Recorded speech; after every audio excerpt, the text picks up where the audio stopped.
আসসালামু আলাইকুম। আজকের ভিডিওতে আমরা পঞ্চম শ্রেণীর অষ্টম অধ্যায় অর্থাৎ পরিমাপ অধ্যায়ের দ্বিতীয় অংশ ক্ষেত্রফল পরিমাপ এই অংশটার অঙ্কগুলো আমরা আজকে শিখব। তো এখানে দুই ধরনের চিত্রের ক্ষেত্রফল পরিমাপ করা শিখতে হবে। এক নম্বর হচ্ছে চতুর্ভুজের ক্ষেত্রফল আর দুই নম্বর হচ্ছে ত্রিভুজের ক্ষেত্রফল নির্ণয়।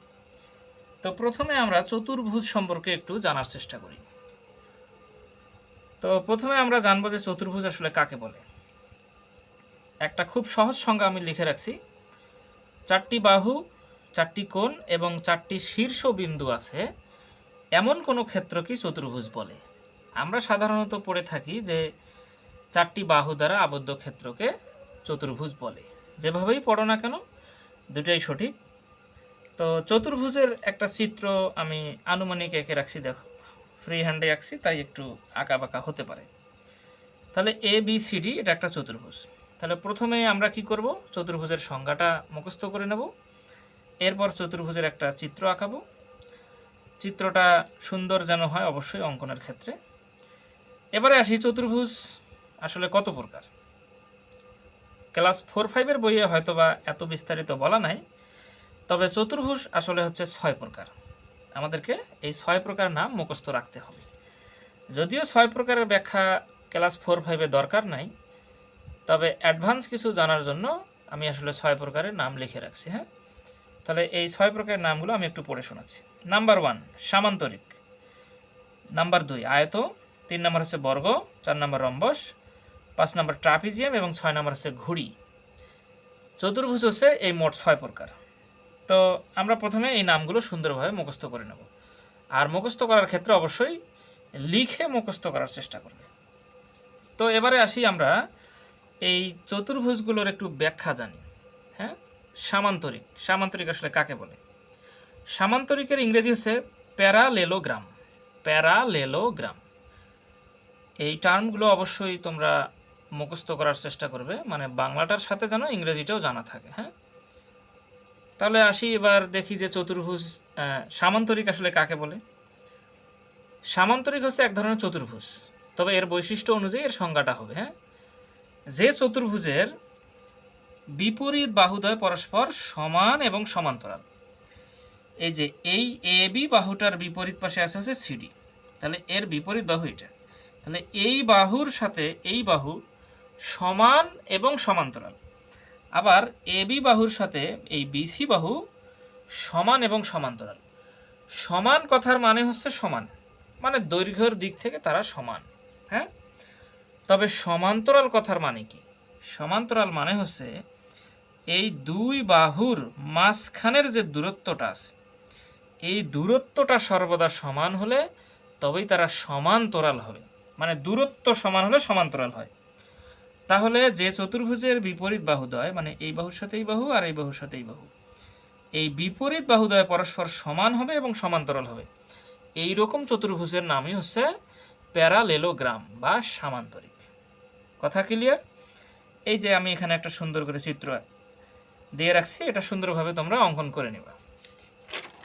এবার আসি এই সামান্তরিকের আমরা কয়েকটা বৈশিষ্ট্য আগে মুখস্থ করে নিই। হ্যাঁ, সামান্তরিকের অনেকগুলো বৈশিষ্ট্য আছে, আমি এখানে 5টা বৈশিষ্ট্য লিখে রাখছি, খুব সহজ সহজ। সামান্তরিকের বিপরীত বাহুদ্বয় পরস্পর সমান, বিপরীত বাহুদ্বয় পরস্পর সমান্তরাল, সমান সমান্তরাল, এই দুইটাই তার বৈশিষ্ট্য। হ্যাঁ, বিপরীত কোণদ্বয় পরস্পর সমান, অর্থাৎ এই যে এ কোণের সাথে এই যে বিপরীত পাশের ডি কোণ, এটা হচ্ছে সমান। এটা যদি 110 ডিগ্রি হয় তাহলে এটাও 110 ডিগ্রি। এই কোণ যা হবে এই কোণও তাই হবে। এই সি কোণের বিপরীত কোণ হচ্ছে বি কোণ, তাহলে এই বিপরীত কোণদ্বয় পরস্পর সমান। তাহলে বিপরীত কোণদ্বয় পরস্পর কি সমান।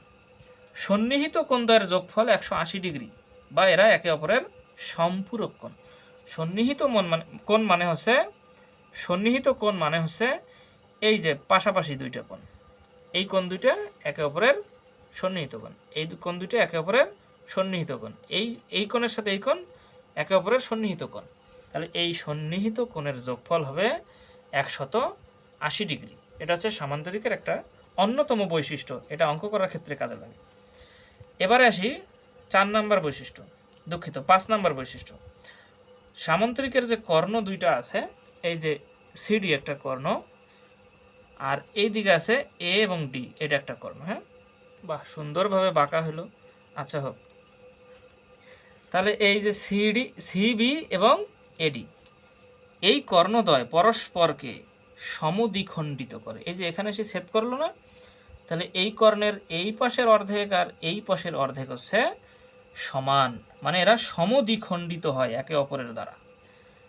এই সিবি বা বিসি কর্ণের এই পাশের অর্ধেক আর এই পাশের অর্ধেক সমান, এই কথাটা এখানে বলা আছে যে কর্ণদ্বয় পরস্পরকে সমদ্বিখণ্ডিত করে। আচ্ছা, এবারে আসি সামান্তরিকের ক্ষেত্রফল। এই ক্ষেত্রফলের সূত্রটাই কিন্তু আমাদেরকে অঙ্ক করার ক্ষেত্রে কাজে লাগবে, তবে বৈশিষ্ট্যগুলোও কাজে লাগবে। হ্যাঁ, সামান্তরিকের ক্ষেত্রফল হচ্ছে ভূমি গুণ উচ্চতা। ভূমি গুণ উচ্চতা, অঙ্কে অবশ্যই ভূমি আর উচ্চতার মান দেওয়া থাকবে। 2 নম্বর চিত্র হচ্ছে আয়তক্ষেত্র, যার ইংরেজি হচ্ছে রেক্ট্যাঙ্গল। আয়তক্ষেত্র কাকে বলে? আয়তক্ষেত্র এক ধরনের চতুর্ভুজ, তবে এর বৈশিষ্ট্য কি? যে চতুর্ভুজের বিপরীত বাহুদ্বয় পরস্পর সমান ও সমান্তরাল এবং কোণগুলো সমকোণ। কোণগুলো কি? সমকোণ, তাকেই বলা হয় আয়তক্ষেত্র। এর প্রত্যেকটা কোণ 90 ডিগ্রি, প্রতিটা কোণ কি 90 ডিগ্রি। এটি একটি হচ্ছে আয়তক্ষেত্র। আয়তক্ষেত্রের বৈশিষ্ট্য কি? বিপরীত বাহুদ্বয় পরস্পর সমান ও সমান্তরাল, প্রতিটি কোণ 90 ডিগ্রি বা সমকোণ, কর্ণদ্বয় পরস্পর সমান, অর্থাৎ এই যে এই কর্ণ আর এই কর্ণ, আয়তক্ষেত্রের এই কর্ণ কিন্তু পরস্পর সমান। কর্ণদ্বয় পরস্পরকে সমদ্বিখণ্ডিত করে, ওই পূর্বেরটার মতো, এই পাশের অর্ধেক এই পাশের অর্ধেক, এই পাশের অর্ধেক এই পাশের অর্ধেক সমান। আমি অঙ্কনে কিন্তু কম বেশি করে ফেলেছি, তবে সঠিকভাবে আঁকাইলে কিন্তু অবশ্যই এটা সমানই দেখা যাবে। আয়তক্ষেত্রের ক্ষেত্রফল খুবই পরিচিত সূত্র, এটা সবারই জানার কথা, দৈর্ঘ্য গুণন প্রস্থ। আয়তক্ষেত্রের ক্ষেত্রফল হচ্ছে দৈর্ঘ্য গুণ প্রস্থ। এবারে আসি 3 নম্বর চিত্র, বর্গক্ষেত্র, যার ইংরেজি হচ্ছে স্কয়ার। এটা এক ধরনের চতুর্ভুজ। আর বর্গক্ষেত্র কাকে বলে এটা আমরা সবাই জানি, যে চতুর্ভুজের প্রতিটি বাহু সমান, প্রত্যেকটা বাহুই সমান এবং প্রতিটি কোণ সমকোণ বা 90 ডিগ্রি, তাকেই বর্গক্ষেত্র বলে। বর্গের এখানে 4টা বৈশিষ্ট্য আমি লিখে রাখছি, দেখো। বর্গের প্রতিটি বাহু সমান, প্রতিটি কোণ সমকোণ বা 90 ডিগ্রি, কর্ণদ্বয় পরস্পর সমান, মানে এই যে কর্ণ, কর্ণ জিনিসটা বুঝতেছো তো, বিপরীত পাশে দুইটা শীর্ষবিন্দু যোগ করলে যে বাহুটা পাচ্ছি, এটা হচ্ছে কর্ণ। এই কর্ণ পরস্পর সমান এবং এই কর্ণদ্বয় পরস্পরকে, মানে একে অপরকে সমকোণে সমদ্বিখণ্ডিত করে, মানে এখানেও 90 ডিগ্রি কোণ তৈরি হয়, এখানে 90 ডিগ্রি কোণ তৈরি হয়, সমকোণে সমদ্বিখণ্ডিত করে। বর্গের ক্ষেত্রফল কি? অতি পরিচিত সূত্র, সবারই জানা আছে, বাহু গুণ বাহু, অর্থাৎ এটাকে এইভাবে পড়া হয় যে বাহুর উপর স্কয়ার। এটা হচ্ছে বর্গক্ষেত্রের ক্ষেত্রফল নির্ণয়ের সূত্র। এবারে আমরা আসি রম্বস, যার ইংরেজি হচ্ছে রম্বাস। যে চতুর্ভুজের 4টি বাহুই পরস্পর সমান, তাকে রম্বস বলে। 4টি বাহুই পরস্পর সমান, তবে কোণগুলো কিন্তু সমকোণ নয়। চিত্রটা ভালোভাবে খেয়াল করো। রম্বসের কয়েকটা বৈশিষ্ট্য হচ্ছে, এর 4টি বাহুই সমান, বিপরীত বাহু পরস্পর কিন্তু সমান্তরাল, সমান নয় কিন্তু সমান্তরাল। বিপরীত বাহু পরস্পর সমান্তরাল, এই বাহুর সাথে এই বাহু সমান্তরাল, এই বাহুর সাথে এই বাহু সমান্তরাল। আর বাহু 4টাই সমান, 4টি বাহুই সমান, কিন্তু বিপরীত বাহু পরস্পর সমান্তরাল। বিপরীত কোণ পরস্পর সমান, এই কোণের সাথে এই কোণ পরস্পর সমান, এই কোণের সাথে এই কোণ পরস্পর সমান। আর কর্ণদ্বয় পরস্পরকে সমকোণে সমদ্বিখণ্ডিত করে, সমকোণে সমদ্বিখণ্ডিত করে। রম্বসের ক্ষেত্রফল হচ্ছে কর্ণদ্বয়ের গুণফল ভাগ 2। এই যে এর যে 2টা কর্ণ আছে, এই কর্ণদ্বয়ের গুণফলকে 2 দ্বারা ভাগ করলে রম্বসের ক্ষেত্রফল বের হবে। 5 নম্বর চিত্র হচ্ছে ট্রাপিজিয়াম। এর ইংরেজি শব্দ এটাই, ট্রাপিজিয়াম। যে চতুর্ভুজের এক জোড়া বিপরীত বাহু সমান্তরাল, এই বাহুর সাথে এই বাহু, এরা হচ্ছে পরস্পর সমান্তরাল, আর বাকি দুটো অসমান্তরাল।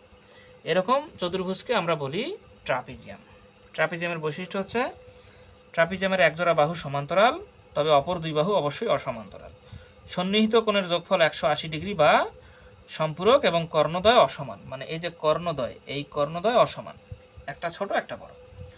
আর ট্রাপিজিয়ামের ক্ষেত্রফল হচ্ছে সমান্তরাল বাহুদ্বয়ের যোগফলকে উচ্চতা দ্বারা গুণ করতে হয় এবং সেটাকে 2 দ্বারা ভাগ করলে ট্রাপিজিয়ামের ক্ষেত্রফল বের হয়। সমান্তরাল বাহু এই যে এই বাহু আর এই বাহু, ধরলাম এটা এ আর এটা বি, আর এই যে উচ্চতা, এই উচ্চতা হচ্ছে এইচ। তাহলে সূত্রটাকে আমরা এভাবে লিখতে পারবো, এই যে সমান্তরাল বাহুদ্বয়ের যোগফল মানে এ প্লাস বি ইন্টু এইচ মানে উচ্চতা ভাগ 2, এটা হচ্ছে ট্রাপিজিয়ামের ক্ষেত্রফল। 6 নম্বর চিত্র হচ্ছে কাইট মানে ঘুড়ি। 6 নম্বর চিত্র হচ্ছে ঘুড়ি।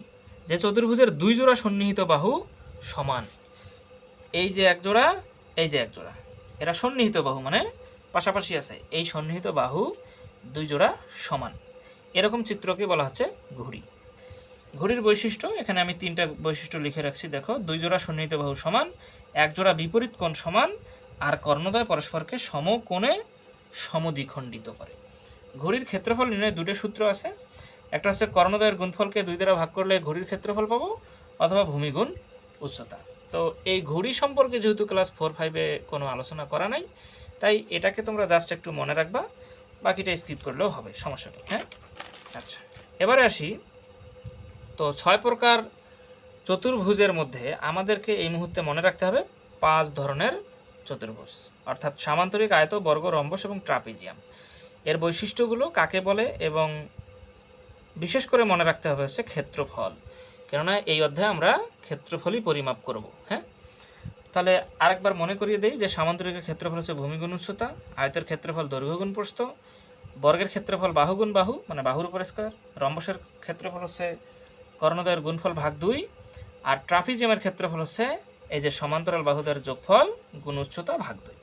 কথা ক্লিয়ার? আচ্ছা, তাহলে চতুর্ভুজ সম্পর্কে আমরা এতটুকু আলোচনা সুন্দরভাবে বোঝার চেষ্টা করব। এবারে আসি 2 নম্বর যে বিষয়টা আমরা এখানে শিখব সেটা হচ্ছে ত্রিভুজ।